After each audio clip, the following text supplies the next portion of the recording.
नमस्कार, मैं रामजी प्रसाद, आप देख रहे हैं नमामि न्यूज। मैं इस वक्त मौजूद हूँ बोधगया की पावन धरती पर। यह बोधगया की वही पावन धरती है जहाँ पर आज से लगभग 2500 साल पहले सिद्धार्थ ने लगातार 4 सप्ताह बैठकर बुद्धत्व को प्राप्त किया था और तथागत गौतम बुद्ध बने थे। लेकिन एक बार फिर से यार यहाँ पर एक बुद्ध भंती और उपासक उपासिकाएं लगातार पिछले कई दिनों से अपने बौद्ध स्थल को, अपने अस्मिता को बचाने के लिए एक बार फिर से लड़ाई लड़ रहे हैं। आइए कुछ लोग हमारे साथ बात के लिए मौजूद, आइए उनका क्या कुछ उनकी मांगे या आगे क्या कुछ उनकी मांगे हैं। किस लिए बैठे हैं आप लोग वोट हड़ताल पे? हम लोग एक ड्यूटी एक्ट 1949 है, इसके विरोध में पूरे देश में ही पूरे विदेश के भी मैंने कि बौद्ध धर्मावलंबी और हम लोग चाहते हैं कि एक्ट में सुधार हो। यह आंदोलन जो है बरसों से चल रही है। हम लोग दिल्ली जंतर मंतर रोड में भी इसके लिए धरना प्रदर्शन के माध्यम से सरकार को सूचित कर चुके हैं। मांग क्या है? मांग है कि जो 1949 जो धारा है जो समाहित है, मैंने कि संविधान जो बनाया गया है भारत सरकार द्वारा कि 5 भिक्षु 9 में मैंने कि 5 गो हिंदू रहेंगे और 4 गो मैंने बौद्ध रहेंगे, उसको हम लोग निरस्त करना चाहते हैं। बरसों लड़ाई के बाद हम लोग के काफ़ी लंबे समय तक लड़ने के उपरांत जो DTMC के जो सेक्रेटरी हैं वो पहला हमारे भिक्षु हैं, उनके प्रज्ञा सिंह जी पूर्व फर्स्ट मैंने कि बौद्ध धर्म को मानने वाले मैंने बने थे। और हम लोग चाहते हैं कि इससे और अलग हट करके जो DM वगैरह या DM से अलग हट करके और मैंने कि जो हिंदुओं का मेंबर बनाया जाता है उसको न बना करके बौद्ध धर्म के मानने वाले लोगों को ही बनाया जाए। क्या लगता है भूख हड़ताल पे बैठने सरकार आपकी मांगे मान लेगी? तो उनका काम है, हमारा जो काम है वो हम कर रहे हैं। और पहले बहुत लघु रूप में किया गया था और केवल हम लोग इंडियन भिक्षु ही लड़ाई लड़ रहे थे इसके लिए, लेकिन यह जो आंदोलन के रूपरेखा तैयार की गई है पूरे विश्व स्तर पर हम लोग तैयार किए हैं। और कई देश के लोग हम लोग इस आंदोलन के पक्ष में हैं और समर्थन में हैं और हम लोग विदेश में भी जा कर के अपने लोगों को समझा रहे हैं कि हम लोग के फंडामेंटल राइट का उल्लंघन किया गया है, इसलिए हम लोग के इसमें सुधार की ज़रूरत है। मानना ना मानना ये सरकार का काम है, जो हमारा पक्ष रखना है हम लोग अपना पक्ष रख रहे हैं। वो क्या पक्ष रखती है सरकार, उसका काम है। तो ठीक है, अपना परिचय दीजिए। हम प्रोफेसर विजय कुमार सिन्हा, गया इंजीनियरिंग कॉलेज गया, विभागाध्यक्ष पाली विभाग। और बौद्ध भिक्षु में हम लोग का नाम चेंज हो जाता है, उसका नाम है प्रोफेसर भंते विजय बोध। ठीक है, धन्यवाद। आप लोग सर धरने पे कब से बैठे हुए हैं? धरना ये 12 फरवरी से हम लोग अनिश्चितकालीन जी भूख हड़ताल पर बैठे हुए हैं। अच्छा, क्या इसका उद्देश्य है, किस लिए बैठे हुए इसका हैं? उद्देश्य ये है कि महाबोधि महाविहार वो मनुवादी के कब्जे में है। अच्छा। जबकि ये केवल बिहार का धरोहर नहीं है, ये केवल इंडिया का धरोहर नहीं है, ये पूरे विश्व का धरोहर है। और दूसरी बात कि भारत के अंदर मस्जिद हैं, भारत कानून के अंदर ही है, लेकिन मस्जिद का संचालन केवल मुस्लिम भाई करता है। भारत में चर्च भी हैं जिसका संचालन केवल ईसाई भाई करते हैं। उतने नहीं, भारत के संविधान के तहत ही यहाँ गुरुद्वारा भी है, लेकिन संचालन केवल सिख भाई ही करते हैं। तो उसी तरह से एक माना हुआ है, माना एक्सेप्टेड है कि बुद्ध गया बुद्ध का है, लेकिन इसमें 4 बुद्धिस्ट और 5 हिंदू तथाकथित हिंदू हाँ, क्यों ये 4 बुद्धिस्ट को एक्सेप्ट कर रहे हैं, सब मान रहे हैं कि बुद्धिस्ट अलग है, जैसे सिख धर्म अलग है, इसे तो गुरुद्वारा मैनेज कर रहे हैं सिख लोग। उसी तरह से ये माना हुआ है कि बुद्ध का स्थान है, बुद्ध की ज्ञान भूमि है, और उस अब बुद्धिस्ट एक्सेप्ट कर रहे हैं कि बुद्धिस्ट 4 रहेगा।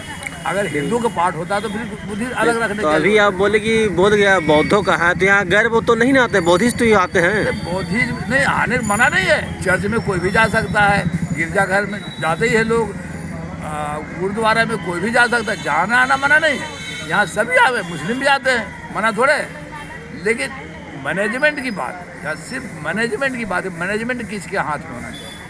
तो जो बौद्धों का स्थल है तो बौद्धों को मैनेजमेंट में होना चाहिए। और अभी बहुत से अभी पता चल रहा है, यहाँ के क्षेत्रीय विधायक जी हैं वो तो पूरा चिट्ठा लेकर घूम रहे हैं, यहाँ कितना करप्शन हो रहा है। एक ही मोबाइल नंबर का है और दो होटल का नाम है, उसे बिल बन रहा है।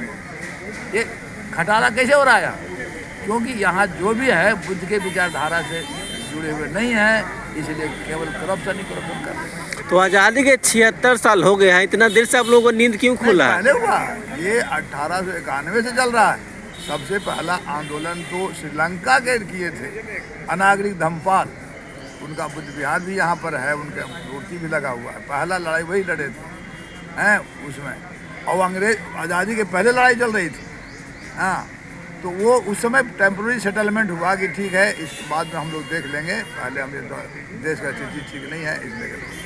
अब तो बेचारा को जीवन का भी तो लिमिट होता है, अपना लड़ते रहे, केस मुकदमा हुआ तो उसके बाद वो चले गए। इसके बाद शिथिलता। आप लोग धरने बैठे हुए हैं? सबसे पहले आपके चैनल को बहुत बहुत धन्यवाद। हम लोग यहाँ पे धरना पिछले 12 फरवरी से दे रहे हैं यहाँ पे, और हमारी मांगे यही है कि महाबोधि महाविहार जो है उसको मुक्त किया जाए, क्योंकि अब तक जो है वो बौद्ध की धरोहर कहलाता है। विश्व के धरोहर में बौद्ध स्थल है वो बौद्धों के हाथों में नहीं है। तो हम बौद्धों का यही मांग है कि ये जो भारत के संविधान लागू 1950 में हुआ था, और यह जो कानून है, जो अधिनियम है, जो BTMC एक्ट करके जो बनाया गया है महाबोधि टेम्पल को लेकर, ये 1949 में बनाया गया। और ये 1949 में तब बनाया गया जब यहाँ पे ब्राह्मणिज्म बहुत ही चकड़े हुए था, और उस समय ये अधिनियम बना, और उस समय से ये जो अधिनियम है वो चलता आ रहा है। हमारा कहना ये है कि देखिए, भारत जो देश है, यहाँ संविधान काम करता है। हमारे देश में संविधान है, यह देश संविधान से चलता है, और संविधान में सबको समता, स्वतंत्रता, बंधुता, न्याय पर आधारित भारत के संविधान को बाबा साहब ने बनाया है। तो और बाबा साहब ने एक और बात खूबसूरत तरीके से कहा है कि भारत जो है वो धर्मनिरपेक्ष देश है। सभी धर्मों की अपनी अपनी समानता है, सभी धर्मों के उस धर्म के लोग को अपने अपने धर्म को नेतृत्व करने का स्वतंत्रता है, आज़ादी है। देखिए, इस देश में पहली बार बोध गया में ऐसा क्यों कि 1949 का बना हुआ कानून वो अब तक चल रहा है, और वो दूसरे धर्म के लोग उस में बैठे हुए हैं, उस मंदिर के अंदर बैठे हुए हैं। हम सबों का यही मांग है कि हम संवैधानिक हैं, और हम संवैधानिक तरीके से अपनी मांग करते हैं कि ये बौद्ध की संप्रदा है, ये बौद्ध की संपत्ति है, ये बौद्ध का जो है, ये बौद्ध का अपना धर्म है जिसे वो स्वतंत्र तरीके से आगे लेके जाना है। तो ये बौद्धों के हाथ में होना चाहिए, और इनको नेतृत्व करने के लिए दिया जाना चाहिए। ये अब तक के इनके साथ बहुत ही जो है गलत हो रहा है, अन्याय हो रहा है, और इसके खिलाफ ये आंदोलन तकरीबन 125 सालों से है, और ये आंदोलन अभी तेज हो गया है। और देखिए, ये विषय ऐसा नहीं है कि सिर्फ भारत का है, यह विषय, यह मामला अंतर्राष्ट्रीय लेवल का है, और यह जगह एक वर्ल्ड हेरिटेज माना जाता है, विश्व स्तर का जगह, विश्व धरोहर कहा जाता है। ये सिर्फ भारत के लोगों की लड़ाई नहीं है, भारत की बौद्धों की लड़ाई नहीं है, ये भारत के अलग अलग देशों में, Vietnam, Cambodia, China, Maharashtra, Japan, और भी ऐसे जो भी बुद्धिस्ट कंट्री है जो बौद्ध परंपरा में श्रद्धा रखते हैं, ये सभी का मांग है, और सभी की तरफ से आवाज़ है कि बौद्धों का जो संप्रदाय है, ये बौद्धों का जो विश्व धरोहर है का जगह है, ये बौद्धों के हाथों में सौंपा जाएगा। क्योंकि तभी जो बौद्ध है अपने स्वतंत्र तरीके से जो बुद्धा का शिक्षा है, जो बुद्ध का धम्मा है, उसको वो आगे लेके जाएंगे। तो इसी मांग के साथ आज 8वें दिन हम लोग ये अनिश्चितकालीन धरना में है, और अब तक की सरकार प्रशासन की तरफ से कोई भी बातें नहीं आया है, यहाँ पे कोई व्यवस्था नहीं हुआ है। यहाँ तक कि मैं ये देख रहा हूँ इस समय शीतकालीन धरना में कि कई घंटे यहाँ पे बहुत ज़्यादा अन्न पानी नहीं लेने की वजह से वो काफ़ी बीमार हो गए। किसी को यहाँ पे भी सलाइन देने की ज़रूरत है, फिर भी वो सलाइन लेना नहीं चाहते हैं। पर इस मांग में है, वो अंतिम क्षण तक ये लड़ना चाहते हैं, वह जान भी देने के लिए तैयार है कि मुझे मेरी आज़ादी क्यों छीन रहे हो, मुझे मेरी आज़ादी चाहिए। तो इसी आज़ादी के साथ हम सब यहाँ पे अंततः तक लड़ेंगे, संघर्ष करेंगे और हम सरकार और प्रशासन से ही कहेंगे कि यह न्यायिक है। ये जो मामला है ये धार्मिक है और ये वर्ल्ड हेरिटेज का मामला, इस पर जल्द से जल्द इस पर सोचा जाए और ये संवैधानिक है, इस पर जल्द से जल्द निर्णय लेकर एक निर्णय पे आकर इसको एक सॉल्यूशन दिया जाए और इनको स्वतंत्र किया जाए। ये ऐसा नहीं कि गैर संवैधानिक लड़ रहे हैं, ये संवैधानिक लड़ रहे हैं, इसीलिए इनको जो है संवैधानिक तरीके से जल्दी से इस अधिनियम को ख़त्म करके इनके हाथों में सौंप दिया जाए। क्या समस्या है? हमारे यहाँ 24 घंटा 48 घंटे 370 ख़त्म हुआ ना, कश्मीर में 370 धारा था वो ख़त्म हुआ। तो बौद्ध संप्रदाय का इंटरनेशनल मामला है, 1949 का मामला, इसे भी निरस्त किया जाए और बौद्धों के हाथों में दिया जाए। हमारा यही कहना है और आप सब इस मैसेज को आगे तक ले जाएंगे। आपको मीडिया का पुनः बहुत बहुत धन्यवाद, बहुत बहुत आभारी नमो बुद्धाय।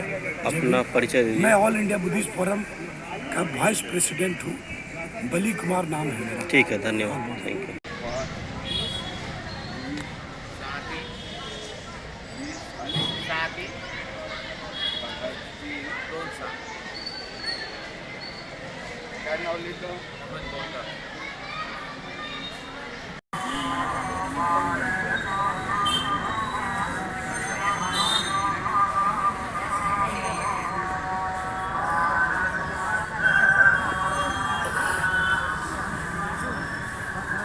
इधर लाइए।